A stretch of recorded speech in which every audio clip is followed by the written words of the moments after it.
ലക്ഷങ്ങൾ മുടക്കി പണിയുന്ന ഒരു സ്റ്റീൽ ബിൽഡിംഗ് വെറും 5-6 വർഷം കൊണ്ട് ദ്രവിച്ചു പോകാൻ കാരണം എന്താണെന്നറിയാമോ?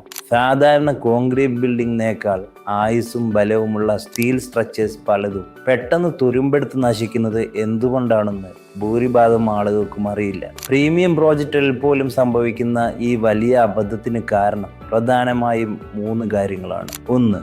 തീരദേശ മേഖലകളിലെ ഉപ്പുകാത്തിനെ പ്രതിരോധിക്കാൻ കഴിയാത്ത തരം താഴ്ന്ന പെയിന്റ് അല്ലെങ്കിൽ പ്രൈമർ ഉപയോഗിക്കുന്നത്. 2.